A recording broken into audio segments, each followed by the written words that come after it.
NEET परीक्षा में कथित पेपर लीक को लेकर कांग्रेस ने केंद्र सरकार और नेशनल टेस्टिंग एजेंसी पर बड़ा हमला बोला है। देहरादून में प्रदेश मुख्यालय में आयोजित प्रेस वार्ता में पार्टी के राष्ट्रीय प्रवक्ता आलोक शर्मा ने कहा कि एनटीए लगातार परीक्षा कराने में फेल साबित हो रही है। इसके बावजूद उसे बड़े एग्जाम कराने की जिम्मेदारी दी जा रही है। कांग्रेस ने पूरे मामले की सुप्रीम कोर्ट की निगरानी में सीबीआई जांच, एनटीए के फाइनेंशियल ऑडिट और केंद्रीय शिक्षा मंत्री धर्मेंद्र प्रधान को बर्खास्त करने की मांग की है। देखिए, नीट नहीं नीलामी है और पूरी की पूरी भाजपा की कारस्तानी। एनटीए जो नेशनल टेस्टिंग एजेंसी है वो एक एनजीओ है जो 2017 में बनी और उसमें तमाम भाजपा और आरएसएस से जुड़े हुए लोग काबिज रहे।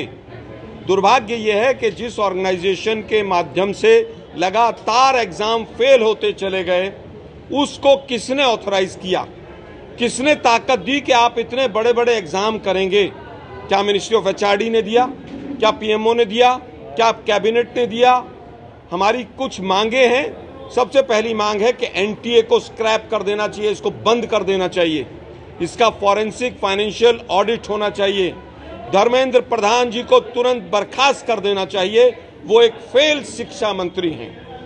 सुप्रीम कोर्ट के द्वारा राष्ट्रीय लोक अदालत का आयोजन करवाया जा रहा है, जिसके जरिए ऐसे अदालती मामले जिसमें दोनों पक्षों की सहमति से मामलों का निस्तारण किया जा सकेगा, इस समाधान समारोह के जरिए किया जाएगा। डीएलएसए सचिव सीमा डुंगरा कोटी ने इसकी जानकारी देते हुए बताया कि यह समाधान समारोह 21 अप्रैल से शुरू हो चुका है, जिसमें सुप्रीम कोर्ट के द्वारा ऐसे मामलों को अलग किया गया। इसके बाद विभिन्न राज्यों के माध्यम से इसे जिलों को भी भेजा गया है। देखिए, जैसे मैंने आपको बताया कि जिला देहरादून के हमारे पास 128 केसेस की लिस्ट आ गई है, तो उन सारे 128 केसेस में हम लोग नोटिस भेज रहे हैं दोनों पार्टीज को। और उसके बाद अभी मई में ही हमने डेट फिक्स करी है प्री मीडिएशन के लिए, जो कि प्री बैठकें होंगी और वो जिला विधिक सेवा प्राधिकरण में ही होंगी। तो ये पक्षकारों को हमने केस वाइज अलग अलग डेट दी है।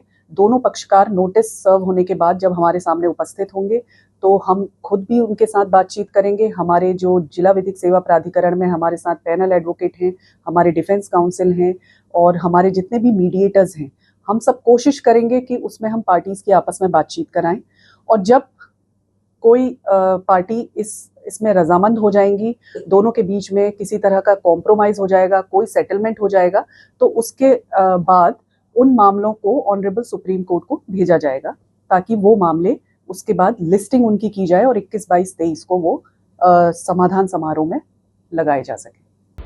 पश्चिमी एशिया में तनाव से गैस और ऊर्जा सप्लाई प्रभावित होने के बाद भारत सरकार सीमित इस्तेमाल पर जोर दे रही है। प्रधानमंत्री मोदी ने तेलंगाना में ऊर्जा बचत की अपील की थी, जिसके बाद राज्य सरकारें केंद्र के साथ जुट गई है। उत्तराखंड में मुख्यमंत्री धामी की अध्यक्षता में कैबिनेट बैठक में ऊर्जा ईंधन बचत पर अहम निर्णय लिए गए। मुख्यमंत्री ने सीमित उपयोग की अपील करते हुए इसे सामूहिक उत्तरदायित्व बताया। फैसले के बाद भाजपा नेता 4 पहिया छोड़ 2 पहिया और ई वाहन अपना रहे हैं। देखिए, देश पहले है और देश प्रत्येक नागरिक के लिए पहले है। मुझे लगता है कि जिस राष्ट्र हित की हम बात कर रहे हैं, जिस राष्ट्र की हम बात कर रहे हैं, विकसित भारत बनाने की बात कर रहे हैं, तो उसके लिए अगर गिलहरी की तरह प्रत्येक नागरिक का थोड़ा थोड़ा भी अंश मदद में मिलेगा, तो मुझे लगता है कि हमारा देश, हमारा भारत बहुत मजबूत होगा। और इसीलिए देश के प्रधानमंत्री जी ने जब अपील की, तो प्रत्येक नागरिक के मन में देश के प्रति जो भाव है, जो भावनाएं हैं, वो कहीं ना कहीं देखने वाला है और सब लोग सहयोग के लिए, मदद के लिए आगे आते हैं। और ये पहली बार नहीं हुआ है। जाहिर सी बात है कि जिनकी आप बात कर रहे हैं, कांग्रेस के वो लोग, वो अपना अगर पिछला इतिहास उठा करके देख ले, तो जब हमारा देश आजाद भी नहीं हुआ था तब भी देश के लिए अपील की गई थी, तब भी लोगों ने मदद की थी। तो देश हित में प्रत्येक नागरिक मदद करने का काम करता है। और जब कांग्रेस की सरकारें आई तो लगातार जब भी देश हित में उनको जरूरत पड़ी, उनको आवश्यकता पड़ी, उन्होंने अपील करने की जो है गुजारिश करी जनता के बीच में, चाहे सोने को लेकर के हो, चाहे डीजल पेट्रोल को लेकर हो। मनमोहन जी का वो बयान सबको आज भी याद है। तो जाहिर सी बात है कि कांग्रेस को पहले अपने इतिहास की ओर झांक लेना चाहिए। अगर कांग्रेस नहीं झांकती है तो आजकल सोशल मीडिया पर बिल्कुल चल रहा है, वो देख सकते हैं। लेकिन दूसरी ओर इस विषय पर प्रदेश की सियासत में विपक्ष ने कई सवाल खड़े किए। कांग्रेस प्रदेश प्रवक्ता शीशपाल सिंह मिश्र ने सवाल उठाए कि 2 दिन पहले कैबिनेट मंत्री बिना पॉल्यूशन इंश्योरेंस की स्कूटी पर चले, पिछले 16 गाड़ियों का काफिला था। बोले, दिखावे और यथार्थ में फर्क है, भाजपा को शुरुआत खुद करनी चाहिए। कैबिनेट में कई फैसले लिए गए हैं। अब देखने वाली बात ये होगी कि कैबिनेट के फैसले कैसे ये सरकार धरातल पर उतार पाती है, क्योंकि अभी 2 दिन पहले हमने देखा कि प्रदेश के कैबिनेट मंत्री बिना जो है पॉल्यूशन सर्टिफिकेट वाली और बिना जो है इंश्योरेंस वाली स्कूटी पर जो है चल रहे थे और पीछे 16 गाड़ियों का काफिला उनके चल रहा था। तो ये जो है दिखाने की राजनीति और यथार्थ राजनीति में बड़ा भारी अंतर है और निश्चित तौर पर जो है भाजपा के जितने बड़े नेता हैं, मंत्री हैं, प्रदेश के बड़े अधिकारी हैं, उनको जो है सरकार के फैसलों की जो है शुरुआत करनी चाहिए। देखते हैं कि ये केवल जो है दिखाने के लिए फैसले हैं या इन फैसलों पर जो है भाजपा के लोग और भाजपा की सरकार भी कुछ कदम आगे बढ़ाती है। सरोवर नगरी व उसके आसपास समेत पूरे जनपद नैनीताल में एसएसपी डॉक्टर मंजुनाथ टीसी ने आमजन से छोटे वाहनों, सार्वजनिक परिवहन एवं पैदल चलने की अपील की है। इसी क्रम में एसएसपी डॉक्टर मंजुनाथ टीसी अपने सरकारी वाहन को छोड़कर दोपहिया वाहन से अपने कार्यालय एवं फील्ड में निकले। उनके साथ साथ कई पुलिस अधिकारी भी पैदल चलकर अपने गंतव्य स्थान पर पहुंचे। वैश्विक स्तर पर उत्पन्न संकट एवं ईंधन संसाधनों पर बढ़ते दबाव को देखते हुए डॉक्टर मंजुनाथ टीसी वरिष्ठ पुलिस अधीक्षक नैनीताल द्वारा राष्ट्र हित में एक प्रेरणादायी पहल की गई। एसएसपी नैनीताल ने स्वयं बड़े वाहनों का प्रयोग सीमित करते हुए मोटरसाइकिल से कार्यालय एवं क्षेत्र भ्रमण कर आमजन को ईंधन संरक्षण का संदेश दिया।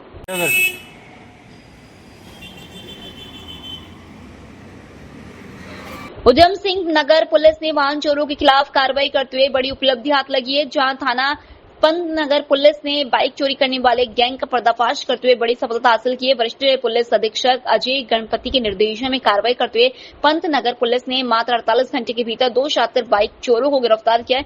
पुलिस ने आरोपियों के कब्जे से चोरी की 6 मोटरसाइकिल और 1 स्कूटी समेत कुल 7 दोपहिया वाहन बरामद किए हैं। पुलिस पूछताछ में आरोपियों ने खुलासा किया कि उन्होंने जल्दी पैसा कमाने के लालच में मेट्रोपोलिस मॉल, जिला चिकित्सालय रुद्रपुर और अन्य सार्वजनिक स्थानों से बाइक चोरी की वारदातों को अंजाम दिया।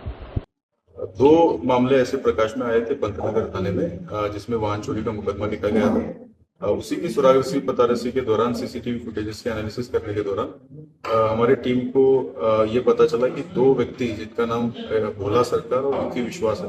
भोला सरकार रहने वाला ट्रांजिट कैंप का है, विक्की विश्वास रहने वाला रुद्रपुर का है।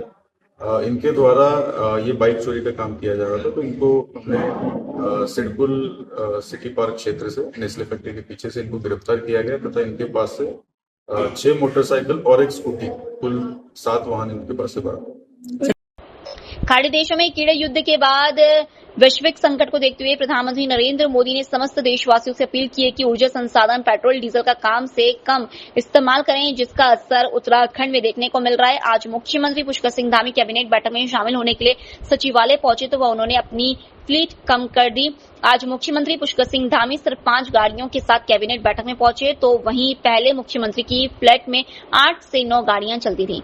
प्रधानमंत्री जी ने जो देशवासियों से अपील की है, उसके क्रम में आज उत्तराखंड के मंत्रिपरिषद में हम सभी लोगों ने तय किया है मंत्रिपरिषद में कि विभिन्न स्तरों पर ऊर्जा की बचत के लिए, उर्वरक के कम से कम उपयोग के लिए जिन स्तर पर भी कटौती हो सकती है, व्यक्तिगत स्तर पर, सरकारी स्तर पर सभी प्रकार के निर्णय लिए गए हैं।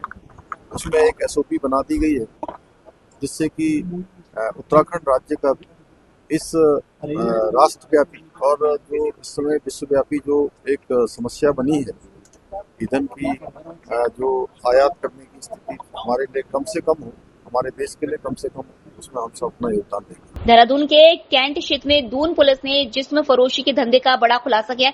एसएसपी को मिली गोपनीय सूचना पर एंटी ह्यूमन ट्रैफिकिंग यूनिट और कैंट पुलिस की संयुक्त टीम ने किशन नगर एक्सटेंशन में छापेमारी की। कार्रवाई के दौरान पुलिस ने अनैतिक देह व्यापार संचालित कर रहे 2 आरोपियों को गिरफ्तार किया, जबकि 3 महिलाओं को रेस्क्यू किया गया।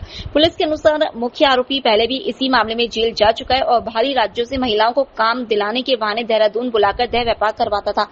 आज दिनांक 13 मई 2026 को पुलिस को इन्फॉर्मेशन मिली कि किशन नगर एक्सटेंशन, जो कि थाना कैंट क्षेत्र में पड़ता है, वहां पर कुछ व्यक्तियों द्वारा देह व्यापार चलाया जा रहा है। इन्फॉर्मेशन मिलते ही मेरे द्वारा ASTU और थाना कैंट की एक टीम गठित करी गई और मौके पर दबिश दी गई। मौके पर हमें 2 पुरुष व 3 महिलाएं मिली। 3 महिलाओं में से 1 महिला मेरठ, 1 फरीदाबाद और 1 मेघालय की थी। तीनों महिलाओं को रेस्क्यू कर लिया गया है और दोनों पुरुषों को गिरफ्तार कर लिया गया है। मौके पर एक स्विफ्ट कार भी मिली, जिसे सीज कर लिया गया है। पूरे प्रकरण में अनैतिक व्यापार निवारण अधिनियम 1956 के तहत मुकदमा पंजीकृत कर आवश्यक कार्रवाई की जा रही है।